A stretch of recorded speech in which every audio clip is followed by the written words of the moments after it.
Hello friends, सीखने सिखाने के लिए फिर से हाजिर हूँ आपके सामने अपने इस नए वीडियो के साथ, जिसमें हम सीखेंगे ग्रामर का, हिंदी ग्रामर का एक नया पॉइंट। तो सबसे पहले ये बताइए कि अगर कोई बहुत ही स्वादिष्ट, लजीज, डिलीशियस, यमी फूड बना है और उसमें नमक ही नहीं हो तो उसका स्वाद कुछ समझ में आएगा? नहीं। ठीक उसी तरह से अगर कोई वाक्य, कोई सेंटेंस लिखा हुआ है, अगर उसमें कारक नहीं हो तो उसका अर्थ, उसकी मीनिंग बिल्कुल ही साफ समझ नहीं आएगी कि कौन सी बात कही जा रही है, क्या कहा जा रहा है। तो बस आज का टॉपिक है हमारा कारक। तो आपके सामने यहाँ पे स्क्रीन पे कुछ एग्जांपल्स हैं, जैसे रवि ने श्याम को पुस्तक दी, मैं हाथ से चावल खाता हूँ, पेड़ से पत्ता गिरा, वो खाना खा रहा है। अब इसमें रवि ने श्याम को पुस्तक दी, किसने किसको क्या दी, कौन किससे क्या खाया, कहाँ से क्या गिरा और कौन क्या खा रहा है। ठीक। अब इसमें देखिए, उपयुक्त वाक्यों में रेखांकित पद संज्ञा या सर्वनाम है। ये पद किसी न किसी रूप में क्रिया के साथ जुड़े हैं। इनके आपसी संबंध को कारक बताते हैं। अब ये कहना चाह रहा है ये कि जैसे मान लीजिए संज्ञा या सर्वनाम दोनों से ही बनते हैं वैसे वाक्य, सेंटेंस, लेकिन हम एक एग्जाम्पल लेते हैं संज्ञा का। ठीक। तो मान लीजिए एक संज्ञा है रवि, तो रवि ने श्याम को पुस्तक दी, तो रवि ने पुस्तक दी किसको? श्याम को।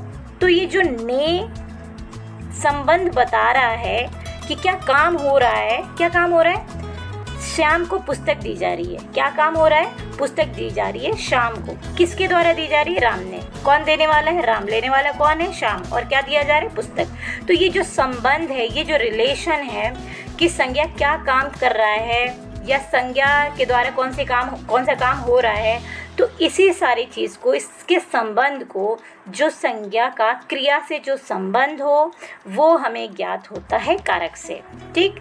ऊपर के वाक्यों में संज्ञा सर्वनाम का क्रिया से संबंध बताने के लिए कुछ चिन्हों जैसे ने, को, पर, से का प्रयोग किया गया है। जैसे आपके सामने ये चीज़ें दी हुई हैं।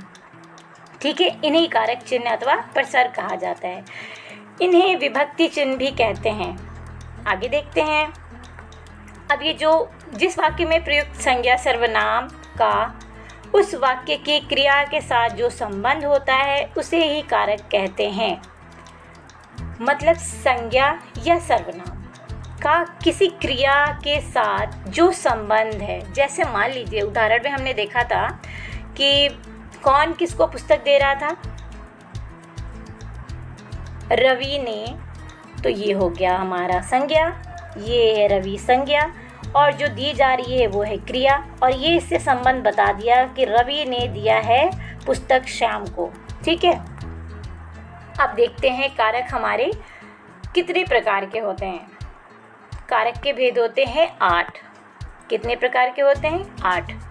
अब इस कारक को हम सीखेंगे ट्रिक के द्वारा, जिसे हम बहुत आसानी से और हमेशा के लिए याद रख पाएंगे, फिर कभी वो भूलेगा नहीं। लेकिन उसको हम देखेंगे वीडियो के आखिरी में। इससे पहले हम कारक को थोड़ा डिटेल में समझेंगे। अब हमने देखा कि कारक के कितने भेद होते हैं? 8 भेद होते हैं। तो एक तो ये तरीका भी है कि अगर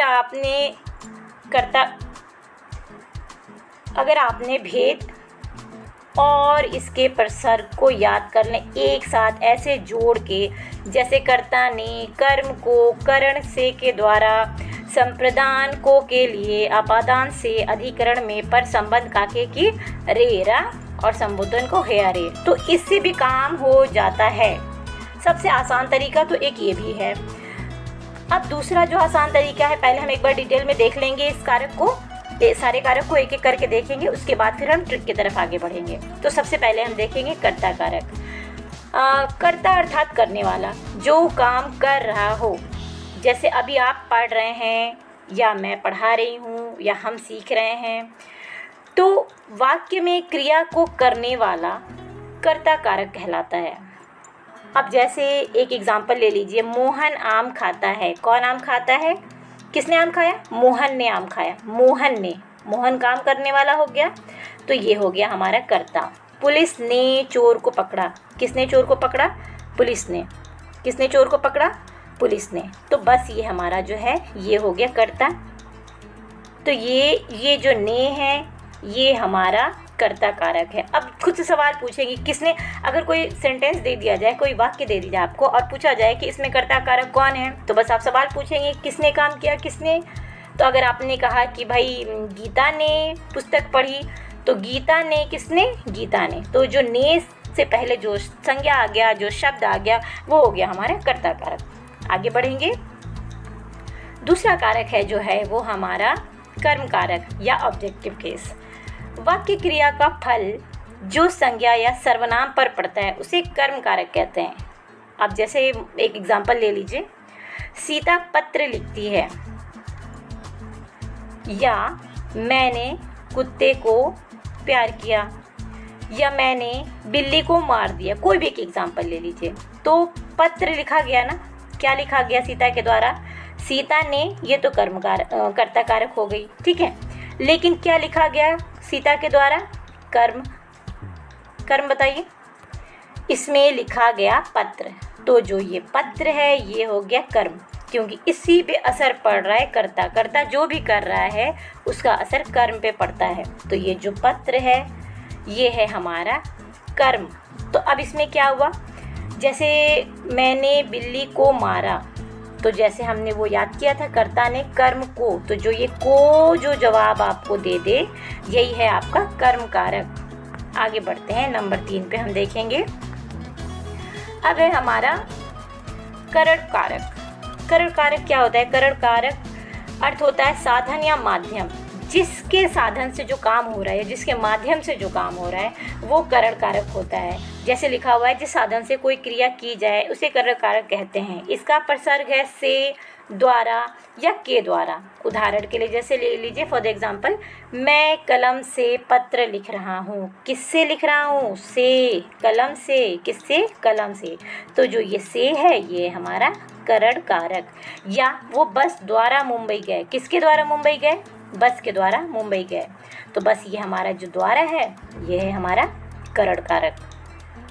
अब आगे देखते हैं नंबर 4। नंबर 4 पे है हमारा संप्रदान कारक। संप्रदान का अर्थ होता है किसी को कुछ देना या प्रदान करना, गिविंग टू समवन। वाक्य में जिसके कोई कार्य किया जाए, वाक्य में जिसके लिए कोई कार्य किया जाए या जिसे कुछ दिया जाए वो संज्ञा या सर्वनाम संप्रदान कारक होता है। इसके लिए को अथवा के लिए प्रसर्ग का प्रयोग होता है। अब इसके उदाहरण में जैसे आप देख रहे हैं, मैंने भिखारी को भोजन दिया, ठीक। दूसरा है रवि पिताजी के लिए दवा लाया। तो इसमें प्रसर्ग आपको क्या दिखा? क्या मैंने बताया था यहाँ पे एक होगा को और एक होगा के लिए। तो समझ लीजिए ये दो शब्द जहाँ हो तो वो संप्रदान कारक है। अब कोई भी उदाहरण हो, अगर आपको उसमें को या के लिए दिख रहा है देने के भाव में, तो वो हो जाएगा संप्रदान कारक। आगे बढ़ते हैं। नेक्स्ट है हमारा अपादान कारक। संज्ञा या सर्वनाम के जिस रूप से अलग होने का भाव प्रकट हो उसे अपादान कहते हैं। इसका प्रसर्ग से होता है, से। अब इस से का प्रयोग कैसे होगा? उसमें भी से था लेकिन इसमें भी से है, तो उसमें से का प्रयोग हुआ था देने के रूप में, ठीक है। अब यहाँ देखेंगे क्या होगा। पत्ता पेड़ से गिरा। अगला है आसमान से ओले बरस रहे हैं। तो जब आप देख रहे हैं कि पत्ता जो है वो पेड़ से गिरा, तो मान लीजिए कि ये हमारा पेड़ है, ठीक, और ये हमारा पत्ता है। तो जब ये टूट के गिर गया, पत्ता यहाँ आ गया, टूट के गिर गया, तो ये इससे अलग हो गया ना। तो जब अलग होने का भाव हो और वहाँ से यूज़ हो तो वो अपादान कारक है। इजी। अब जैसे बिल्ली छत से कूदी, लड़की मेज से गिर गई, अलग हो गए। पत्ता पेड़ से गिरा, आसमान से ओले बरस रहे हैं या आसमान से पानी बरस रहा है, ठीक। तो ये से जो एक चीज़ को दूसरे से अलग कर रही हो, अलग करने का भाव प्रकट करे, उसे ही हम कहेंगे अपादान कारक। आगे बढ़ते हैं। नंबर 6 पे आता है हमारा अधिकरण कारक। अब इसमें संज्ञा सर्वनाम के जिस रूप से क्रिया के आधार या स्थान का बोध हो उसे अधिकरण कारक कहते हैं। और मेरे समझ से ये सबसे आसान कारक है पहचानने में, क्योंकि इसमें यूज़ होता है में और पर, इन एंड ऑन, ये दो चीज़ यूज़ होते हैं इसमें। अब जैसे फॉर द एग्जांपल लिखा हुआ है फल थैली में है, में, घड़ी मेज पर रखी है, पर, मोहन कमरे में है, में। तो ये जो हमारा में, पर, में है, इन या ऑन, ये है हमारा अधिकरण कारक। अब अगला जो है हमारा 7 और सेकंड लास्ट, ये है हमारा संबंध कारक। अब इसमें जैसे कि नाम है ना संबंध कारक, वैसे ही इसका काम भी है। अब इसमें क्या है, वाक्य में संज्ञा अथवा सर्वनाम के जिस रूप में उसका किसी दूसरे के साथ संबंध ज्ञात हो, संबंध ज्ञात हो। अब क्या मतलब है उसका, और इसके पहले प्रसर्ग देख लेते हैं। इसके प्रसर्ग हैं का, के, की, ये, रा, रे, री। अब देखो एग्जाम्पल से इसको समझते हैं। गीता की बहन आ रही है, मोहन संजीव के पिता हैं, तुम्हारी राखी, किसकी राखी, तुम्हारी राखी, तुम्हारा भाई, किसका भाई, तुम्हारा भाई। तो जो यहाँ हमने देखा का, के, की, रा, रे, री, तो यहाँ आ गया हमारा की और के, तो यहाँ आ गया री और रा। तो इसे संबंध पता चल रहा है ना, गीता की बहन। तो ये संबंध बता दिया कि ये जो बहन है ये किसकी है, गीता की। तो इन दोनों में संबंध हो गया। दूसरा है मोहन संजीव के पिता हैं, मोहन किसके पिता हैं, संजीव के, ये भी संबंध पता चल गया। अब ये राखी को बताई जा रही कि राखी भाई तुम्हारी राखी है। आगे देखेंगे जो कि हमारा होगा लास्ट, उसके बाद हम सीखेंगे ट्रिक से इसको। 8वां है हमारा संबोधन कारक। अब इसमें संबोधन का संबंध वाक्य क्रिया से नहीं होता, इसका प्रयोग किसी को बुलाने या संबोधित करने के लिए किया जाता है। इसके लिए हे, अरे, ओ आदि यूज़ करते हैं। ये है इसका प्रसर्ग। अब इसको हम एग्जाम्पल में देखते हैं। अरे तुम कब आए, इसके बाद ये वाला साइन लगता है, ठीक है, जिससे विस्मय बोधक साइन भी कहते हैं। और दूसरा है बाप रे इतना लंबा सांप। तो इसमें आपने देखा कि अरे, हे, इस तरह के शब्द को यूज़ करते हैं, वो संबोधन कारक होता है और इसको भी पहचानना बहुत इजी होता है। अब आगे जो है वो है हमारा ट्रिक। अब हम ट्रिक से देखेंगे कि ये कैसे आसान हो जाएगा हमें हमेशा के लिए याद करना। अब जैसे इसको एक छोटी सी कहानी में बना दिया गया है, जिसमें एक शिकारी है, वो शेर को मारता है। तो किस किस तरह से हमने कारक को इस्तेमाल किया है वो देखेंगे। जैसे पहला है हमारा कर्ता कारक। तो कर्ता में क्या है, शिकारी ने शेर को मारा। तो आपने देखा पहला कारक आपको यहाँ नज़र आ रहा है, राइट। आगे बढ़ेंगे, शिकारी ने शेर को मारा, ये हो गया हमारा कर्ता, ये हो गया हमारा कर्म। अब आ गया हमारा करण। अब करण का कैसे उपयोग हुआ है, करण कारक का देखेंगे। शिकारी ने शेर को बंदूक से मारा, साधन के रूप में इस्तेमाल हुआ इसका, बंदूक से मारा। अब देखेंगे आगे। अब है हमारा शिकारी के लिए बंदूक लाओ या शिकारी को बंदूक दो। तो वो संप्रदान कारक हो गया जो हमारा देने के रूप में यूज़ होता है। दूसरा है बंदूक से गोली निकल गई, बंदूक से गोली निकल गई। तो उसमें क्या हमने पढ़ा था, अलग होने के रूप में जो यूज़ हो। ये वाला से हमारा देने के रूप में था, से या के लिए या के द्वारा, ठीक है। तो शिकारी के लिए बंदूक लाओ या शिकारी को बंदूक दो। अगला है हमारा बंदूक से गोली निकल गई, तो ये अलग होने के रूप में हो गया। अगला देखेंगे, गोली बंदूक में है, शेर जमीन पर है। गोली बंदूक में है और शेर जमीन पर है, तो ये हो गया हमारा अधिकरण। अगला है ये, अब ये बंदूक शिकारी की है, किसकी है, शिकारी की। तो इसमें रिलेशन आ गया, संबंध आ गया, बंदूक किसकी है जी, शिकारी की। तो ये हमारा संबंध कारक हो गया। और लास्ट में है हमारा अरे, अरे शिकारी शेर को मत मारो, अरे शिकारी शेर को मत मारो। तो ये हो गया हमारा लास्ट कारक जो है संबोधन कारक। तो जहाँ भी आप देखेंगे अरे, हे, हो, तो वहाँ पे समझ लीजिएगा कि संबोधन कारक है।